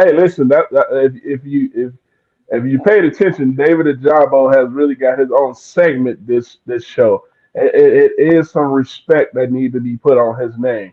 You know, David Ojabo is out there. He's making his name. You know what I'm saying? For sure. And like you said, you know, Ojabo coming back again next year. You know what I'm saying? And listen, go ahead. Listen, like I say, he's on. If you notice when we started off, I said he's on pace to break the single season sack. I believe him and Aiden gonna get it. There's 4 games left, and if you think about it, it's 3 games left, and the 3 teams that we have left love to pass the ball. They love to pass the ball. So good luck with that. Good luck. Good luck. I tell you what, Penn State, you can't stop the rain. You can't stop the rain. When it starts to fall. We about to take care of business, man. So make sure y'all hit that likes too. Yeah, go ahead. We got to get on them about yesterday, man. Listen, we gave away a bunch of stuff yesterday, and we ain't getting out one like. Come on, y'all. Y'all know how it listen. When you walk in the door, wipe your feet off. That's hitting the like button. Come on, we shouldn't have to say that. You know, we gave away. Listen, y'all asked us, oh, I bet you can't get a Matthew Stafford. Oh, we want some Cade Cunninghams in there. Oh, we want some Scotty Barnes. We want some Davion Mitchell. We gave y'all everything. Just hit the like button for us. And make sure that for the guys that I told y'all the shipment came in 2 days ago about the previous winning cards before the raffle. I need you guys to message me and let me know exactly which card that you won. I have it written down anyway, but I need your information so I can get these cards to y'all. I don't want to just have them sitting on my desk. So you guys got to get that information to me since I have the cards ready for y'all. Hey, listen, don't let no dang on Piston card sit in King's possession too long, y'all. Yeah, y'all better get into my stack. Y'all better get y'all cards, man. It's a lot of Cade Cunningham cards that come up missing. Indeed. Listen, we enjoyed yesterday. Today was another awesome day, man. We looking forward to more shows coming up. Like you said, like, subscribe. Promote, get everyone to come in, join in. We got some more upcoming event shows coming up. Like I said, Hot Topic Friday coming real soon. Oh, yeah. Hey, I got one thing I want to say too, right? And when you see the Cleveland Browns, why they kind of was okay with parting ways with OBJ was because of this guy. Dr. People Jones. And somebody got an autographed rookie card coming their way. And we gave this away. We gave this away. D-Jax end up going to the Raiders, by the way. Oh wow! But yeah, that's what I want y'all to realize. We not giving away no trash or anything like that. Look at that! Somebody got this coming. This is autographed rookie card. I got you, Harrell. I remember what you run. I got it written down. You won that Hockenson card. I got your Hockenson card. Listen, somebody's balls is about to be groomed. Somebody's about to have some groomed balls real soon. Wait a minute. Your notifications ain't working. We ain't trying to hear that, Billy. Billy, here you go, Billy. I bet your notifications weren't working after that Purdue loss. I bet you they weren't working. Purdue said, you can't stop the rain. When it starts to pour. but yeah, y'all, once y'all come in, just hit the likes for us, y'all, because it just helps us out, share. Y'all excellent with the comments, man. We appreciate that. But we also need them likes. It helps us, with the algorithm and everything, you know. And growing, yeah. And then, Listen to this. of course, Somebody got this leave us some yesterday comments. too. Somebody got this yesterday. Oh, that's Jamar Chase. So yeah, definitely leave us some comments too of some things y'all like for us to get into. Some other topics. Definitely hit our Facebook page, our Instagram, Twitter, TikTok, all the social media. Just hit us up, man. We here, we listen, we watch, we pay attention. And like I said, we coming with it, fellas, for real. Yeah, I almost hit I got a stash. I got 2 of these for King. I almost put these in the raffle too yesterday, but I didn't want him to end the broadcast yesterday. Yeah, I would have fired on him yesterday.